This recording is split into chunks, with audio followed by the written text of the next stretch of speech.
और राजीव गांधी जी ने एक जनसभा में बाकायदा ये कहा भी कि जो है अब प्रदेश का नेतृत्व चौधरी बीरेंद्र सिंह करेंगे। अगर कांग्रेस की सरकार बनी तो जींद की रैली में। और उसके बाद ये हो गया था पूरे प्रदेश में, क्योंकि वो प्रदेश के अध्यक्ष थे। बिल्कुल। तो लिहाजा ये हो गया था कि अब मुख्यमंत्री बीरेंद्र सिंह बनेंगे।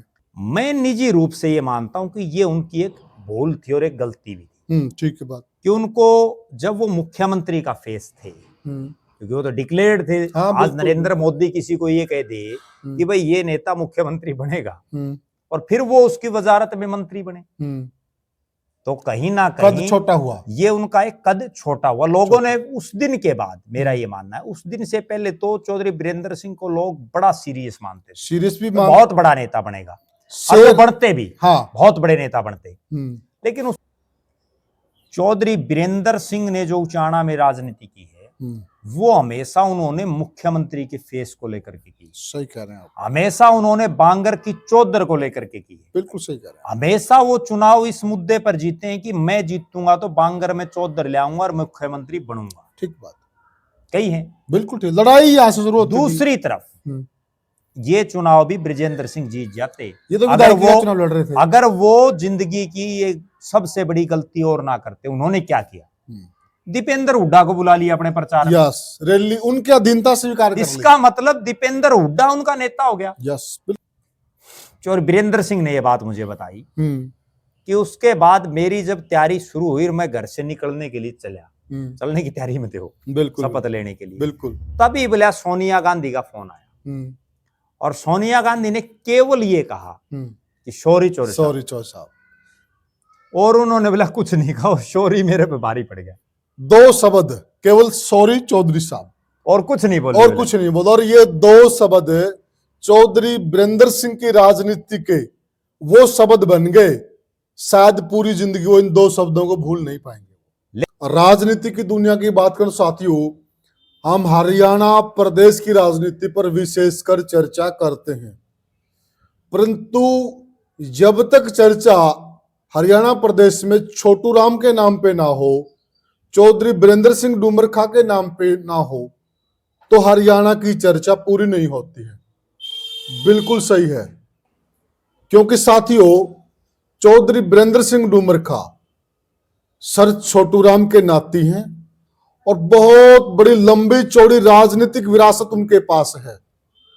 और अब जो ताजा हालात हैं उस परिवार के, उस पर भी हम आएंगे। छोटू राम के बारे में नई पीढ़ी कम जानती होगी शायद। छोटू राम जी वह तोप रहे हैं हिंदुस्तान की राजनीति की। एक जमाने में पंजाब प्रांत होता था जो सारा, जिस वक्त पाकिस्तान भी हमारा हिस्सा था, यहां पर यूनियंस पार्टी कहिए आप, जमींदारा पार्टी कहिए, उस पार्टी के संस्थापक थे छोटू राम जी, सर सिकंदर हयात खान, सर फजले हुसैन, सर सदाबुद्दीन और सर मोहम्मद हुसैन शाह। ये 4 बहुत बड़ी तोप थे उस जमाने के राजनीति की दुनिया के। और उस वक्त जो संयुक्त पंजाब होता था, इसके अंदर सर छोटू राम की तुत्ती बोलती थी। कहां तक? एक बार लाहौर के अंदर जो मुस्लिमों के बहुत बड़े नेता हुए पाकिस्तान के, जिन्ना पंजाब के मामलों में हाथ डालने लग गए थे। और उस वक्त सर छोटू राम ने जिन्ना को यह कह दिया था कि जिन्ना साहब, आप पंजाब के मामलों में हाथ डालना बंद कीजिए, और अगर आप पंजाब के मामले में उंगली डालेंगे तो यहां से आपको उंगलियां जलवानी पड़ जाएंगी। और यह धमकी कहां दी थी? लाहौर में खड़े होकर दी थी सर छोटू राम ने। उसी छोटू राम की विरासत को संभालने वाले चौधरी बीरेंद्र सिंह डूमरखा। और आज का अगर हम राजनीतिक सिनेरियो देखें तो वह परिवार कहां से कहां तक पहुंच गया है। तो आज हम चर्चा यही करने जा रहे हैं कि अब इस परिवार का क्या होगा। और इस चर्चा में हमारे साथ जुड़ गए हैं वरिष्ठ पत्रकार और राजनीतिक विश्लेषक प्रद्युम्न जोशीला जी। प्रद्युम्न भाई राम राम। राम राम जी। सभी दर्शकों को नमस्कार। राम राम। प्रद्युमन भाई देखिए, मतलब इतने बड़े नेता हुए हैं छोटू राम जी, और उन्होंने कांग्रेस के साथ राजनीति नहीं की जी, वो अपनी अलग राजनीति करते थे जी, और उस दौर में भी इस क्षेत्र में तो कांग्रेस का कोई जिक्र ही नहीं था जहां हम बैठे हैं जी, क्योंकि पंजाब में जमींदारा पार्टी बहुत बड़ी ताकत होती थी जी, और एक टाइम में 1942 से लेकर 1947 तक टिवाणा जी प्रधानमंत्री रहे हैं पंजाब सूबे के, और वो भी उसी जमींदारा पार्टी से थे जी। तो इतनी बड़ी विरासत चौधरी वीरेंद्र सिंह डूमरखा को मिली जी, और आज वो उचाना में सिमट कर रह गए। उचाना में भी एक हार हो गई उनकी केवल 32 वोटों से। जी। तो जो इतनी बड़ी राजनीतिक विरासत है और विशेषकर आज जो किसान आंदोलन चल रहे हैं सारे सिनेरियो को देख के हम, और जो जमींदारों की जो हालात है उसी को लेकर यह परिवार राजनीति में आया था, इन्हीं मुद्दों को लेकर छोटू राम जी आए थे जी। तो आज वो प्रसन्न जस के तस आज भी खड़े हैं। तो क्या कहेंगे आप इस परिवार को लेकर? देखो, अगर सही मायने में देखें तो राजनीतिक रूप से चौधरी वीरेंद्र सिंह के परिवार को चौधरी छोटू राम से जो राजनीति विरासत में मिली, उसके बाद जितना बड़ा नाम चौधरी छोटू राम का था उसके मुकाबले में तो वो 1% भी नहीं कर पाए। ठीक है। चौधरी छोटू राम को तो पूरी दुनिया पूजती है। बिल्कुल सही कहा आपने।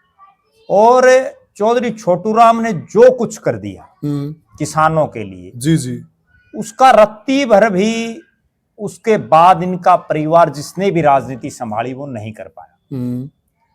चौधरी छोटू राम के राजनीतिक वारिस के तौर पर अगर किसी को देखें तो पहले चौधरी नेकी राम जी, हाँ बिल्कुल, जो चौधरी वीरेंद्र सिंह के पिताजी थे, उन्होंने राजनीति में पदार्पण किया, चुनाव लड़े, विधायक बड़े, मंत्री भी बने और बड़े पावरफुल इस इलाके के नेता भी रहे जी। और उसके पीछे एक बड़ा कारण ये था कि चौधरी छोटू राम को हर घर में पूजा जाता है। आज भी मैं एक चीज बताऊं, भले ही राजनीतिक रूप से चौधरी देवीलाल देश के उप प्रधानमंत्री रहे हों, चौधरी चरण सिंह देश के प्रधानमंत्री तक भी गए, लेकिन आपको हर घर में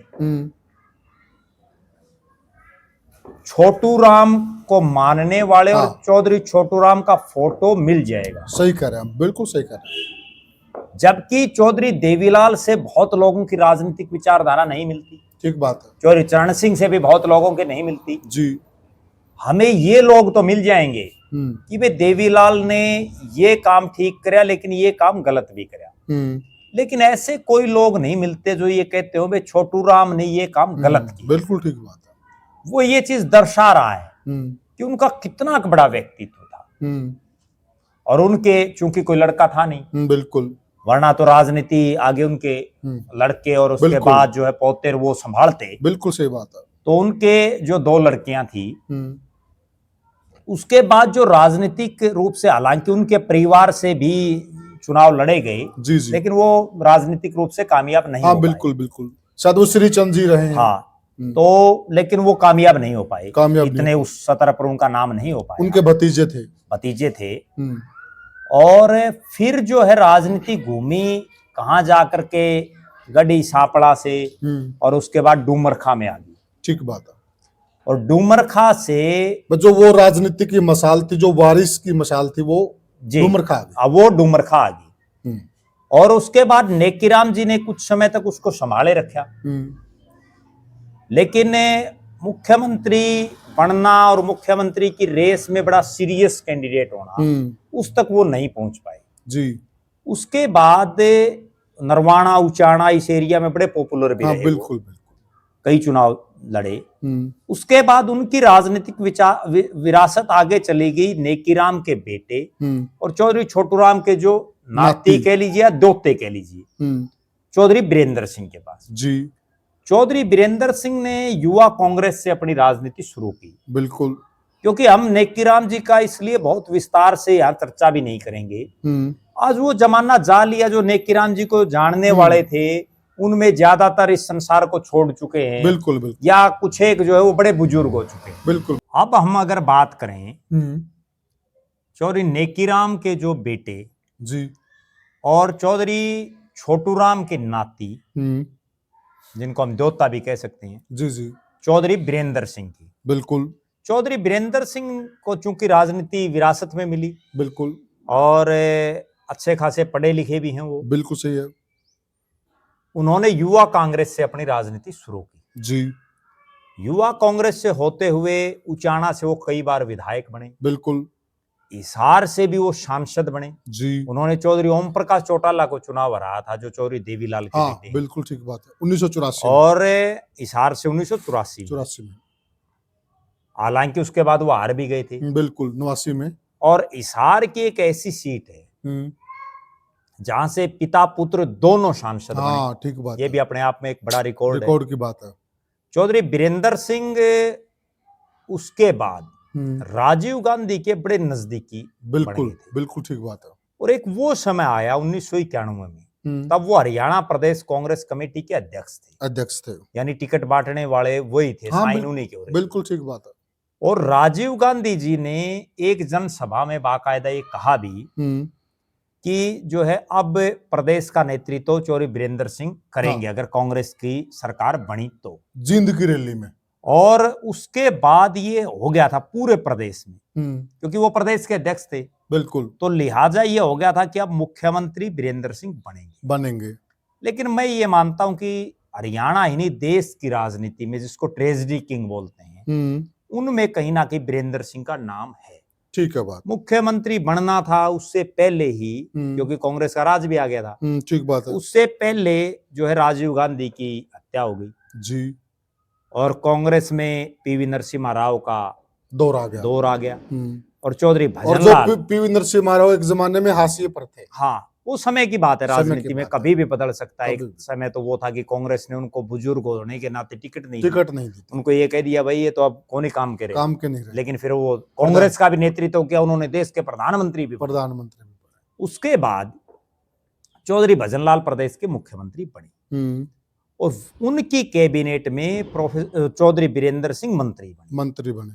मैं निजी रूप से ये मानता हूं कि ये उनकी एक भूल थी और एक गलती भी थी। ठीक है बात, कि उनको जब वो मुख्यमंत्री का फेस थे, क्योंकि वो तो डिक्लेयर्ड थे। आज नरेंद्र मोदी किसी को ये कह दे कि भाई ये नेता मुख्यमंत्री बनेगा और फिर वो उसकी वजारत में मंत्री बने, तो कहीं ना कहीं छोटा हुआ, ये उनका एक कद छोटा हुआ। लोगों ने उस दिन के बाद, मेरा ये मानना है, उस दिन से पहले तो चौधरी बीरेंद्र सिंह को लोग बड़ा सीरियस मानते थे, सीरियस भी बहुत बड़ा नेता बनेगा, और बनते भी, हाँ, बहुत बड़े नेता बनते।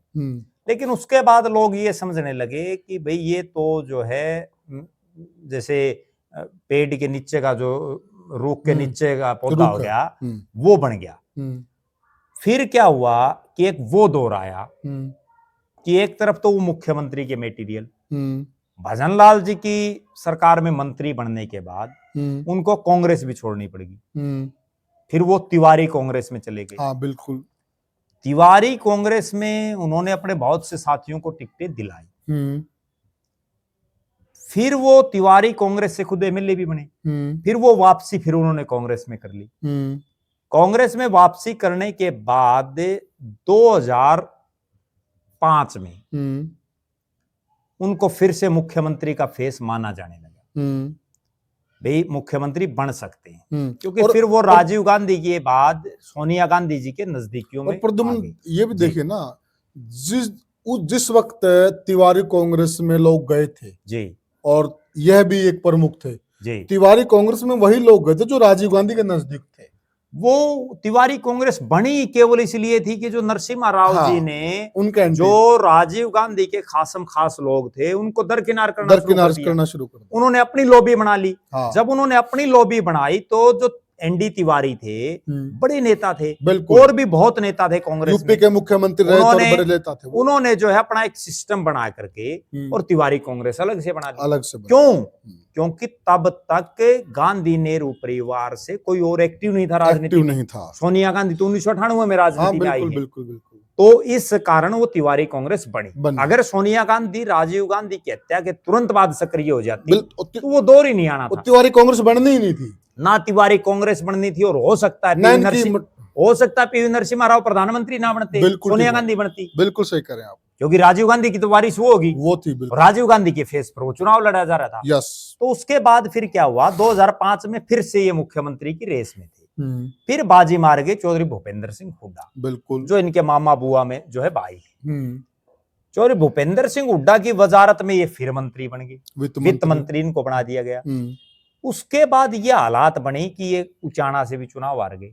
हालांकि पहले भी हारे थे उचाना से, बिल्कुल, लेकिन फिर इनको चौधरी ओम प्रकाश चौटाला ने चुनाव हरा दिया। इसके बाद वो समय आया कि कांग्रेस पार्टी ने इनको राज्यसभा में भेज दिया। क्यों भेज दिया? क्योंकि राजीव गांधी के नजदीक के थे, फिर सोनिया दरबार में भी इनकी खूब चली, वरिष्ठ भी थे, और इनको पार्टी ने राष्ट्रीय महासचिव बनाया। पार्टी ने इनको कई कई स्टेट्स का प्रभारी बनाया। और एक बात इनके लिए मैं अक्सर लोगों को कहता हूं कि ये भले ही खुद मुख्यमंत्री ना बन पाए हों, लेकिन इन्होंने अपनी कलम से बहुत नेताओं को मुख्यमंत्री बनाया। सही बात है। उसके बाद जब ये राज्यसभा में गए, डॉक्टर मनमोहन सिंह की कैबिनेट का विस्तार होना था, और इनके पास प्रधानमंत्री जो किस किस को मंत्री बनाता वो चिट्ठी आई, और सूट भी सिल गया था। और सूट सिल गया, और शपथ लेने की तैयारी होगी। इनकी कोठी पर हजारों लोग पहुंच गए। ये भी पूछ लिया था कि शपथ हिंदी में लोगे इंग्लिश में लोगे, सब कुछ पूछ लिया था, सारी तैयारी हो चुकी थी। और पूरे हर जगह ढोल नगाड़े बजने शुरू हो गए थे, लड्डू बटने शुरू हो गए थे, चेले चपाटी इनके पहुंच गए थे। बिल्कुल, कोई ओएसडी में बनूंगा, कोई मैं जो है पॉलिटिकल एडवाइजर लगूंगा, वो सब तैयारियां शुरू कर दी लोगों ने। और जो कि ये मंत्री बनते तो हमारे पुनिया गोत्र पे इनकी विशेष छत्र छाया रहती, बिल्कुल रहती, क्योंकि इनका जो इलाका है वो उचाना और कोकलाना और वो सारा एक ही सिस्टम है। काफी पुनिया हमारे इनके क्लोज है। हाँ, तो उसके बाद फिर क्या हुआ, चौधरी वीरेंद्र सिंह ने ये बात मुझे बताई कि उसके बाद मेरी जब तैयारी शुरू हुई, मैं घर से निकलने के लिए चलने की तैयारी में थे हो, बिल्कुल, शपथ लेने के लिए, बिल्कुल, तभी बोला सोनिया गांधी का फोन आया, और सोनिया गांधी ने केवल ये कहा कि सॉरी चौधरी साहब, और उन्होंने बोला कुछ नहीं कहा, सॉरी मेरे पे भारी पड़ गया। 2 शब्द केवल, सॉरी चौधरी साहब, और कुछ नहीं बोला, और ये 2 शब्द चौधरी वीरेंद्र सिंह की राजनीति के वो शब्द बन गए, शायद पूरी जिंदगी वो इन 2 शब्दों को भूल नहीं पाएंगे। लेकिन मेरा ये मानना है, क्योंकि मैं पॉजिटिव ज्यादा सोचता हूं, कि सोनिया गांधी ने जो ये 2 शब्द कहे ना, सॉरी चौधरी साहब, इससे चौधरी वीरेंद्र सिंह को बहुत बड़ा राजनीतिक फायदा हुआ। क्या हुआ उनको फायदा? वहां तो वो क्या पता कैबिनेट में राज्य मंत्री बनते, ठीक है, स्वतंत्र प्रभार के बनते, या ज्यादा से ज्यादा अगर कैबिनेट भी बनते तो कोई छोटे मोटे महकमों के मंत्री बनते। चर्चा तो यह थी कि रेल मंत्री बना जाता था, भाई मुश्किल था रेल मंत्री बनना, बाकी चर्चा थी। हाँ, पता नहीं क्या बनते, क्योंकि जो चीज बने ही नहीं तो फिर उस पर कयास है। सही बात है, सही बात। उसके बाद ये हुआ कि बहुत लोग ये कहते हैं, और चौधरी वीरेंद्र सिंह के वर्कर तो ये कहते हैं कि चौधरी भूपेंद्र सिंह हुड्डा ने वीटो कर दी, क्योंकि हुड्डा साहब उस समय मुख्यमंत्री थे, और कोई भी नेता कभी ये नहीं चाहता कि उनकी जाति का कोई दूसरा नेता उनके पैरेलल पनप सके। ये राजनीति कड़वी सच्चाई, ये राजनीति की कड़वी सच्चाई है। राजनीति में अक्सर वही लोग कामयाब होते हैं जो अपनी जाति के अलावा दूसरी जाति के किसी नेता की छत्रछाया में काम करते हैं, क्योंकि उनको उसकी जरूरत होती है। बिल्कुल। फिर यह हुआ, इस पर हम एक वीडियो बाद में बनाएंगे किसी में, बड़ा लंबा हो जाएगा नहीं तो। जी। फिर क्या हुआ, चौधरी वीरेंद्र सिंह अगर कांग्रेस में मंत्री बनते, चाहे वो कैबिनेट के बन जाते, रेल मंत्री बन जाते, तो कुछ एक समय के लिए बनते, क्योंकि उसके बाद तो खत्म हो गई थी पार्टी। बिल्कुल। उसके बाद तो बीजेपी आ गई थी। फिर उन्होंने बीजेपी का राज आ गया, बीजेपी ज्वाइन कर ली, और राज्यसभा के एमपी होते उन्होंने राज्यसभा से इस्तीफा दे दिया। भारतीय जनता पार्टी ने उनको तुरंत लपका, और लपकते ही उनको उल्टा राज्यसभा में भेजा। बिल्कुल। राज्यसभा में भेज के काम जाट और किसान परिवार से आने वाले आदमी को इस्पात मंत्री, ग्रामीण विकास मंत्री, मतलब पूरे देश के सारे गामा का वो मंत्री, वो भी कैबिनेट स्तर का मंत्री, और कैबिनेट का बड़ा पावरफुल उनका उनको मंत्री बनाया। और चौधरी वीरेंद्र सिंह एक बात और उन्होंने मुझे बताई थी कि जब मुझे मंत्री बनाया गया ना, उसके बाद जब मैं मिलने के लिए गया, तब तक भी नरेंद्र मोदी जी को ये नहीं पता था कि ये चौधरी छोटू राम के दोते हैं। उनको ये तो पता था भाई छोटू राम से बड़ा कोई आदमी नहीं है हरियाणा में। हाँ, छोटू राम से वो प्रभावित भी थे। बिल्कुल ठीक बात है। उनको ये पता था कि भाई बहुत बड़ा नेता है कांग्रेस का, बिल्कुल, लेकिन ये नहीं पता था कि भाई ये छोटू राम का राजनीतिक वारिस है। उसके बाद उनको जो है मंत्री बनाया गया। उनकी धर्मपत्नी को टिकट दी गई राजनीति में, वो एमएलए बनी उचाना से, प्रेमलता जी। उसके बाद फिर कद्दावर मंत्री रहे वो।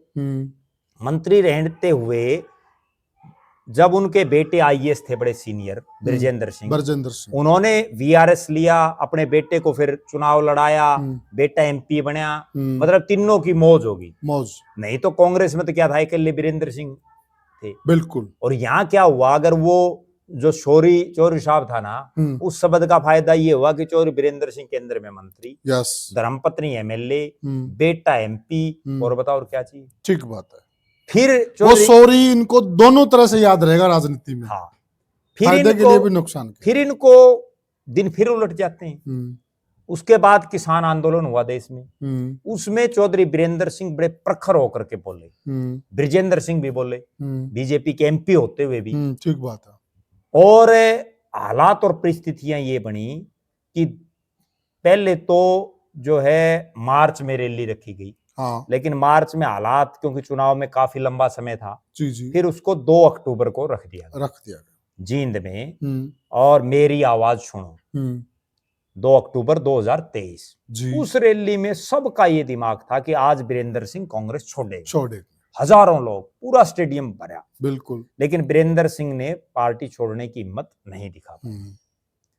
लोग जो है निराशा के दौर में हो गए दोबारा जी। फिर ये हुआ कि लोकसभा चुनाव से ऐन पहले वीरेंद्र सिंह ने तो फिर भी नहीं हिम्मत दिखाई, लेकिन उनके बेटे ब्रजेंद्र सिंह जो बीजेपी के सिटिंग एमपी थे, एकाएक जाकर के मल्लिकार्जुन खड़गे के और पटका पै रहे कांग्रेस का। बिल्कुल, कांग्रेस ज्वाइन कर ली। और कांग्रेस ज्वाइन कर ली वीरेंद्र सिंह ने तो उसके बाद की। और उसके बाद ये हुआ कि कांग्रेस ने उनकी जो उन्होंने अपने एमपी के पद से इस्तीफा दिया, बीजेपी की भरी थाली को ठोकर मारी, उसका कोई कुछ उनको नहीं दिया और उनकी टिकट काट दी। यस। फिर वो राजनीतिक रूप से गर्त में चले गए। फिर उचाना से टिकट दी और उचाना से 32 वोटों से चुनाव हार गए। कहने का अभिप्राय ये है कि कहां चौधरी छोटू राम का इतना बड़ा राजनीतिक साम्राज्य, यस, इतना बड़ा नाम। बिल्कुल। उसके बाद नेकी राम जी से होते हुए चौधरी वीरेंद्र सिंह ने उस नाम को उतना तो वो नहीं बढ़ा पाए, लेकिन वो मुख्यमंत्री तक की रेस में रहे, कई बार रहे।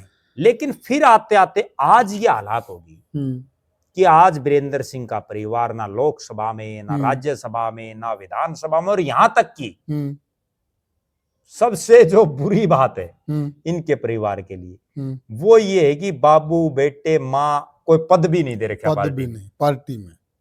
1 साल होगी कांग्रेस ज्वाइन की। बिल्कुल बिल्कुल। और पार्टी ने अब तक इनको किसी पद के योग्य तक भी नहीं समझा। बिल्कुल। इससे हैरानी की बात है। इससे ज्यादा हैरानी की बात। और अब एक और बड़ी हैरानी की बात मैं बताता हूँ, जिसे दर्शक भी कमेंट करके बताएंगे। चौधरी छोटू राम जब राजनीति में थे तो उन्होंने भी बड़े दमखम से राजनीति की। चौधरी नेकी राम ने भी बड़े दमखम से की। और चौधरी वीरेंद्र सिंह का जो राजनीति का मापदंड था वो तो यहां तक था कि उन्होंने अपने बहुत से साथियों को हर बार टिकटें दिलाई। बिल्कुल बिल्कुल। यहां तक कि चौधरी भूपेंद्र सिंह हुड्डा को लोकसभा की टिकट दिलाने वाले चौधरी वीरेंद्र सिंह है 1991 में। और उनको जिताया भी। ठीक है। उसके बाद चाहे वो 91 की बात हो, 91 में चौधरी वीरेंद्र सिंह ने टिकटें मार दी। ठीक है, बिल्कुल। उसके बाद 96 में जब वो तिवारी कांग्रेस से लड़े तब चौधरी वीरेंद्र सिंह ने टिकटें बांटी। राइट। 2000 में उन्होंने अपने साथियों को टिकटें दिलाई। बिल्कुल। 2005 में उन्होंने फिर से अपने साथियों के लिए लड़ाई लड़ी और जो टिकटें दिलाई। बिल्कुल। 2009 में उन्होंने लड़ाई लड़ी, लेकिन वो उस समय उस बड़े स्तर पर कामयाब नहीं हो पाए, लेकिन फिर भी उनका इक्का दुक्का योगदान रहा। यस। 2014 में जब उन्होंने बीजेपी ज्वाइन की जी, तो जींद के आसपास की कई टिकटें उन्होंने दिलाई, यहां तक कि उन्होंने कलायत की टिकट दिलवाई। और कलायत की टिकट जिसको दिलाई उसका गांव नरवाना में। यस। ये देखो आप, नरवाणा के आदमी को कलायत से टिकट दिलवाई।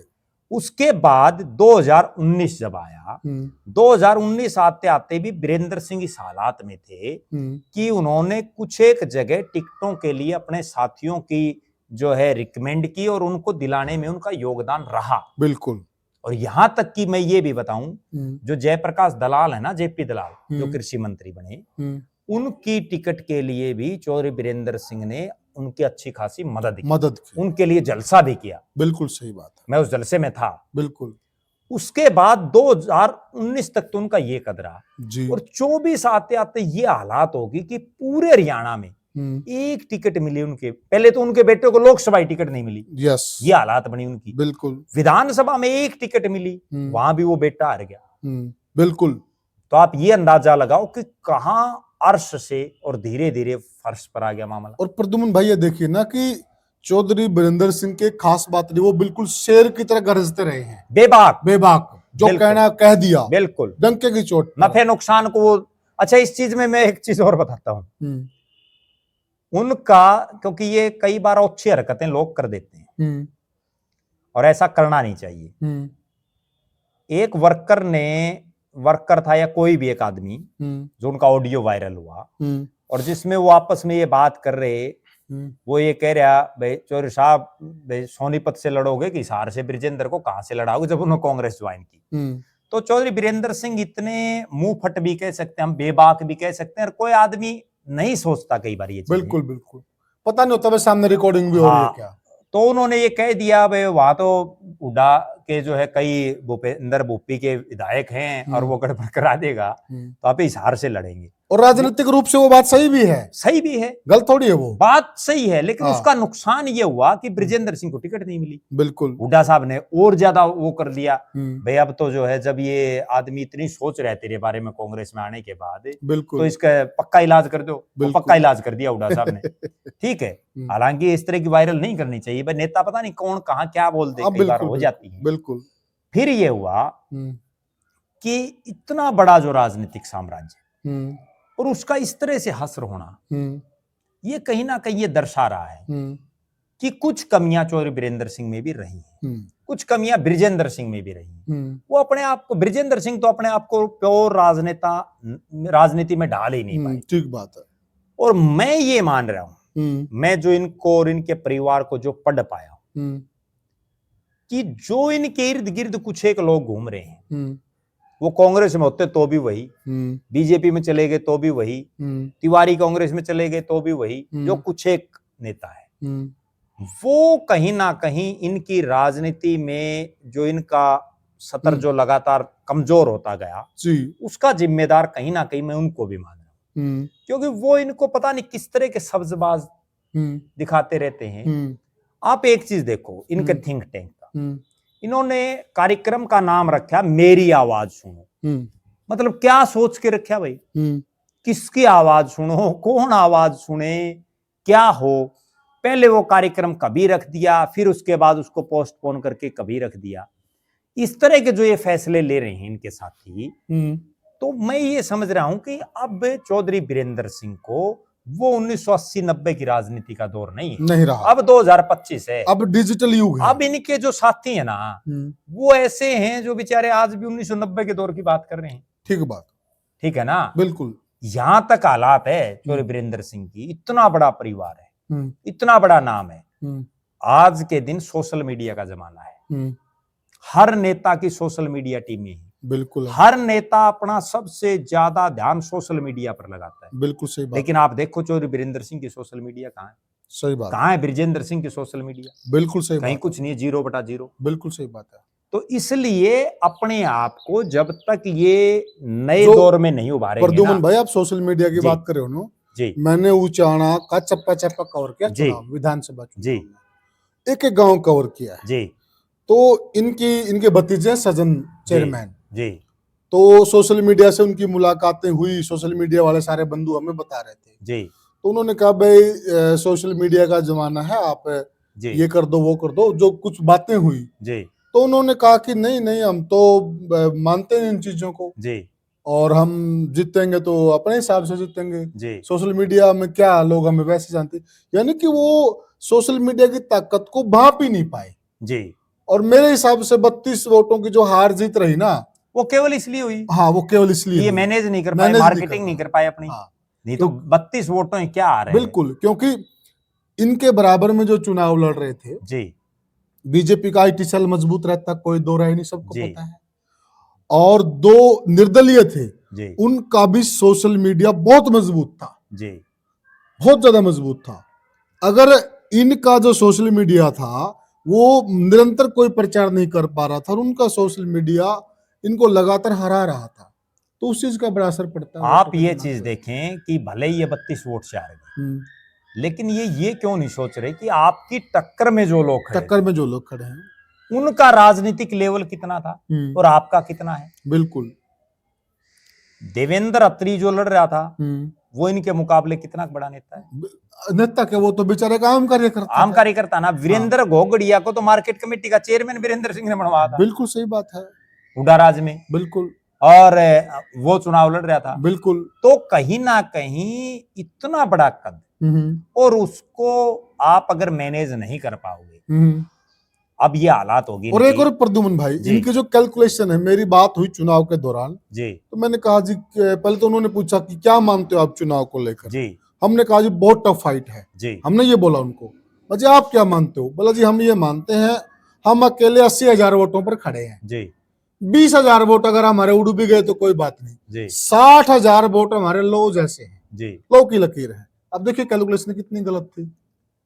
वो बात ये है ना, मैं जो समझ रहा हूं कि चौधरी वीरेंद्र सिंह और ब्रिजेंद्र सिंह और चाहे प्रेमलता, तीनों को हम इंक्लूड कर लें, ये दिल्ली में ही रहते हैं।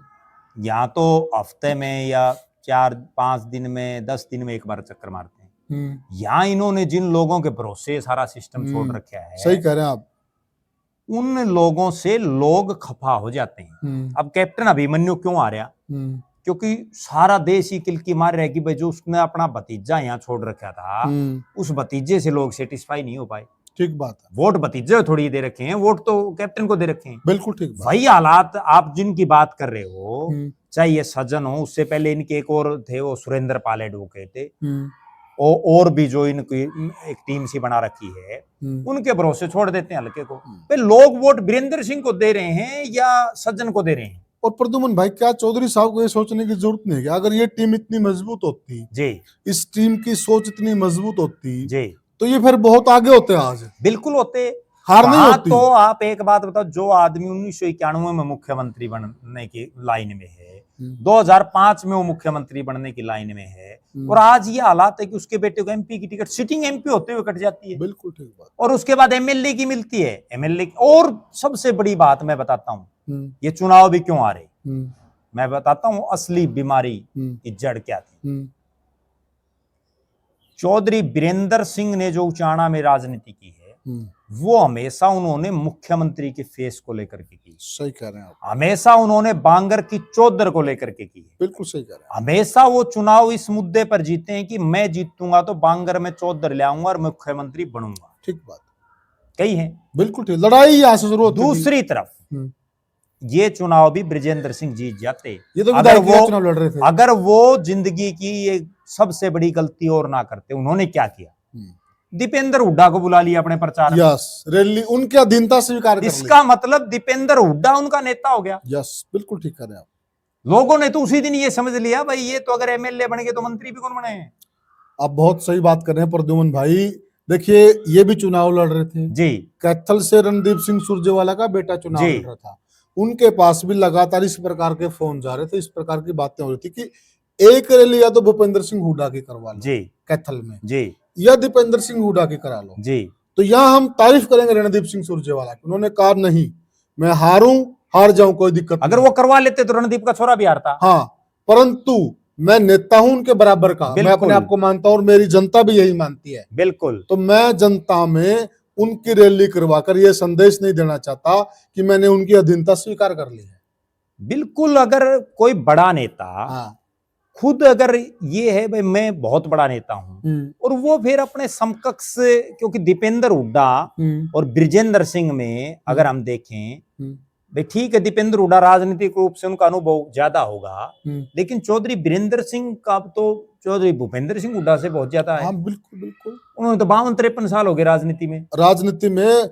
वो तो 91 में मतलब टिकट नहीं मिल रही थी उनको, बिल्कुल, तो। और ये बांट रहे थे, कितनी बड़ी बात। और 1982 में वो मिनिस्टर थे, वो बिल्कुल कोऑपरेटिव मिनिस्टर थे। बिल्कुल।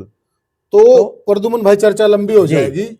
हम साथियों अगले वीडियो में यह भी बताएंगे कि चौधरी साहब को क्या करना चाहिए अगर उन्हें राजनीतिक तौर पर मजबूत होना है, तो किन किन बिंदुओं पर वे विचार करें, किन किन चीजों पर काम करें, और आज की जो राजनीति है उसको किस प्रकार से लें, वह चर्चा भी हम करेंगे। और आपसे भी हम सुझाव मांगते हैं, आप भी सुझाव दीजिए कमेंट सेक्शन के माध्यम से कि चौधरी साहब से कहाँ गलती हो रही है। नेता तो अच्छे हैं, इंसान भी अच्छे हैं, दिल के बहुत बढ़िया आदमी है, बहुत बढ़िया है बृजेंद्र सिंह, बहुत बढ़िया आदमी है, लेकिन गलती कहां पर हो रही है।